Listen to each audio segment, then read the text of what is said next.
Senhor esteja convosco. Ele está no meio de nós. Proclamação do Evangelho de Jesus Cristo segundo Lucas. Glória a vós, Senhor. Senhor esteja na minha mente, nos meus lábios e no meu coração, para que com dignidade eu possa anunciar a sua santa palavra. Naquele tempo, um mestre da lei se levantou e, querendo pôr Jesus em dificuldade, perguntou: Mestre, que devo fazer para receber em herança a vida eterna? Jesus lhe disse: O que está escrito na lei? Como lês? Ele então respondeu: Amarás o Senhor teu Deus com todo o teu coração, com toda a tua alma, com toda a tua força e com toda a tua inteligência, e ao teu próximo como a ti mesmo. Jesus lhe disse: Tu respondeste corretamente, faze isso e viverá. Ele, porém, querendo justificar-se, disse a Jesus: E quem é o meu próximo? Jesus respondeu: Certo homem descia de Jerusalém para Jericó e caiu nas mãos de assaltantes. Estes arrancaram-lhe tudo, espancaram-no e foram-se embora, deixando-o quase morto. Por acaso, um sacerdote estava descendo por aquele caminho. Quando viu o homem, seguiu adiante pelo outro lado. O mesmo aconteceu com um levita. Chegou ao lugar, viu o homem e seguiu adiante pelo outro lado. Mas um samaritano que estava viajando chegou perto dele, viu e sentiu compaixão. Eu vou repetir: viu e sentiu compaixão. Aproximou-se dele e fez curativos, derramando óleo e vinho nas feridas. Depois colocou o homem em seu próprio animal e levou-o a uma pensão onde cuidou dele. No dia seguinte, pegou 2 moedas de prata e entregou-as ao dono da pensão, recomendando: Toma conta dele. Quando eu voltar, vou pagar o que tiveres gasto a mais. E Jesus perguntou: Na tua opinião, qual dos 3 foi o próximo do homem que caiu nas mãos dos assaltantes? Ele respondeu: Aquele que usou de misericórdia para com ele. Então Jesus lhe disse: Vai e faze a mesma coisa. Palavra da salvação. Glória a vós, Senhor.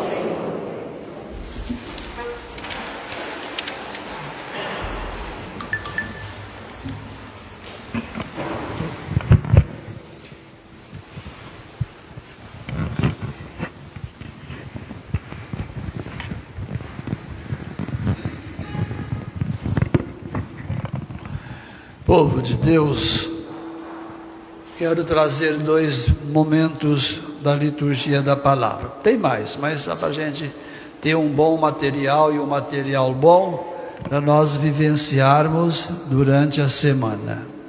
Primeira coisa está ali na primeira leitura, dentre outros trechos, nós temos a palavra. A palavra.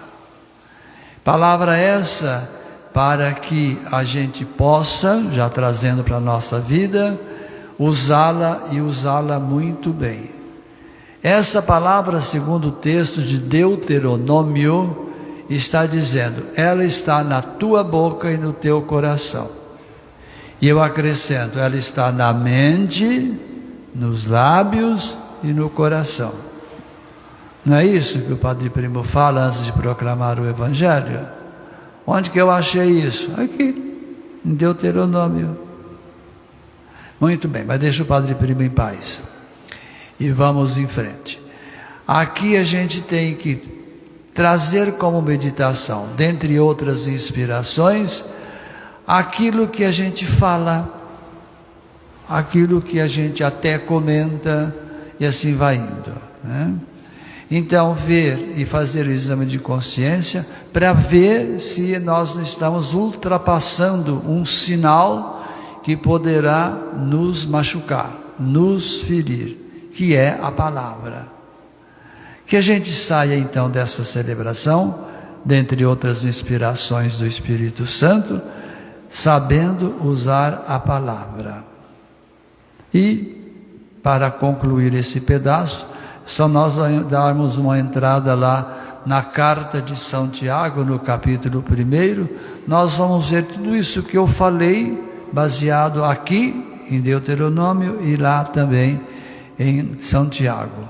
Saber, falar e ouvir também. Aí nós entramos com a palavra, que é a palavra principal, que é a palavra de Deus, em Jesus, que é Deus, nesse texto que nós acompanhamos. Veja bem como ele começa: um mestre da lei. Eu diria um professor bem conceituado, que conhece, que procura viver, que está por dentro da lei.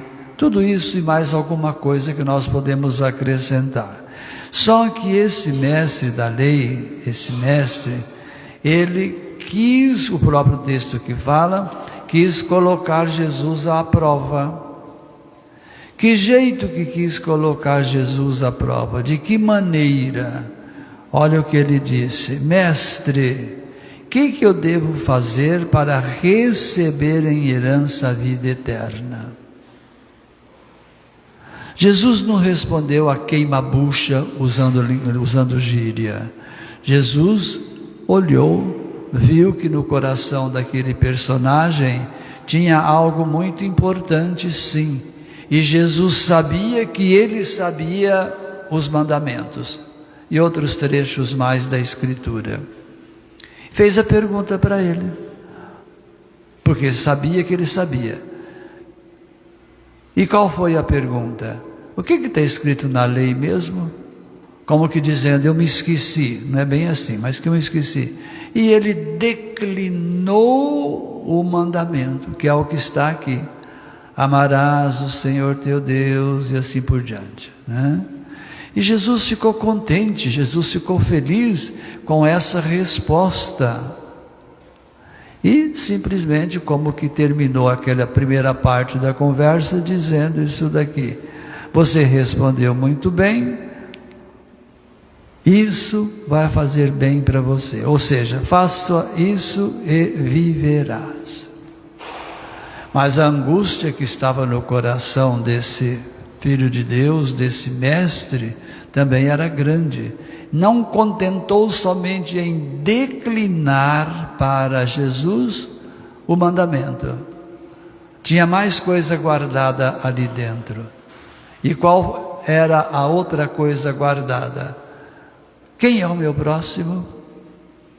Uma vez que o Senhor falou para mim que eu tenho que amar o próximo, quem que é ele? Jesus não responde é.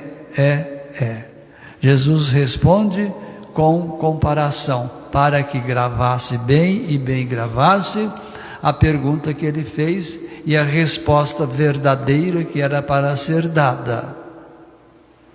E ele então estabelece essa comparação, essa parábola, trazendo o texto desse homem que foi apanhado por outros homens, deixando-o como que semi-morto, machucado, e lá à margem da estrada.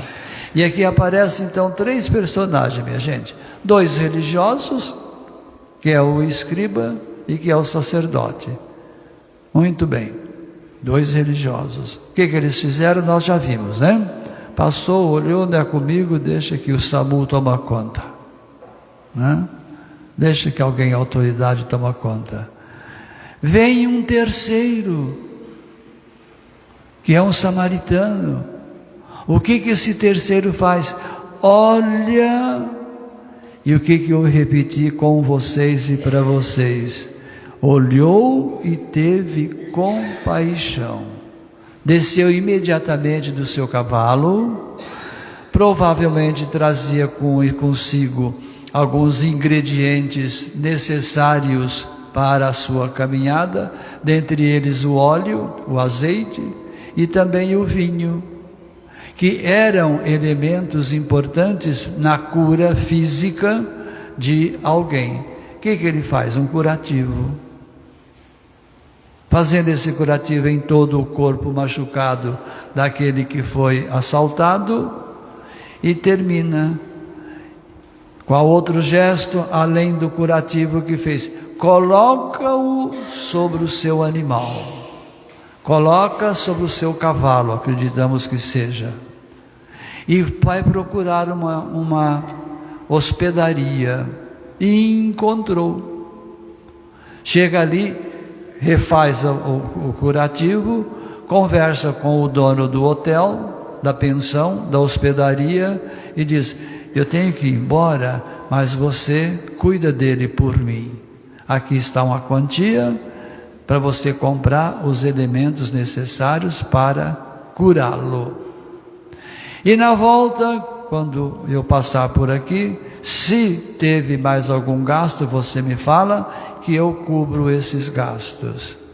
E foi isso que aconteceu com esses 3 personagens. 2 não falou nada, ou olhou e simplesmente ignorou, e um terceiro que teve compaixão e cuidou daquilo ali. Tudo que eu falei está aqui, vocês estão até por dentro, tanto quanto eu, desse fato, dessa história. O que isso tem a ver conosco, minha gente? Temos que ver que nós temos muitos desses caídos à beira da estrada, não estrada física. Vamos juntos dar um pulinho, quem conhece, quem não conhece seria bom conhecer, uma clínica de repouso, por exemplo.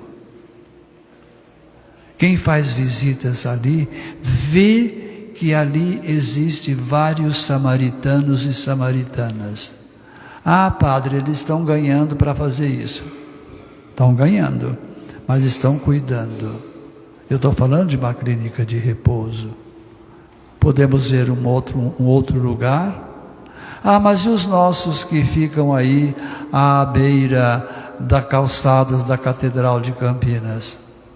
Aqui eu digo para mim e para vocês, vamos ter um pouco de cuidado. Não abandonar, pelo amor a Deus, mas ter um pouco de cuidado. Porque eu preciso do meu corpo, você precisa do seu corpo para que você possa ou nós possamos produzir. E muitas vezes você poderá ser aquele que foi acolhido, acatado, resgatado pelo samaritano. Por isso que eu disse questão do cuidado.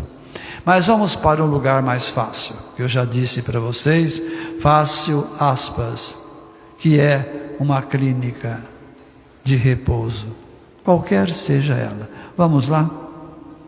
Vamos lá? Não fisicamente. E se preciso for fisicamente também. Mas vamos espiritualmente. Vamos ver. Vamos palpar com aqueles funcionários que ali estão, sendo um samaritano. Deixa a clínica agora aqui de lado. Será que eu não preciso também do seu curativo? Não físico, mas espiritual? Será que eu não preciso também que você me acolhe? Olha o modo de ser samaritano. E eu paro com os exemplos aqui, porque eu não quero estorvar aquilo que Deus está soprando no coração e na mente de nós, cada um de nós. Então nós vamos agora parar, um momentinho em silêncio, e vamos ver 2 quadros. A palavra que está na nossa boca, na nossa mente, no nosso coração, para que ela possa ser palavra produtiva. e não palavras que vão ofender alguém. Segunda coisa, esse quadro narrado por Jesus, explicando quem é o próximo. E ele termina dizendo: vai e faz, ou faze a mesma coisa.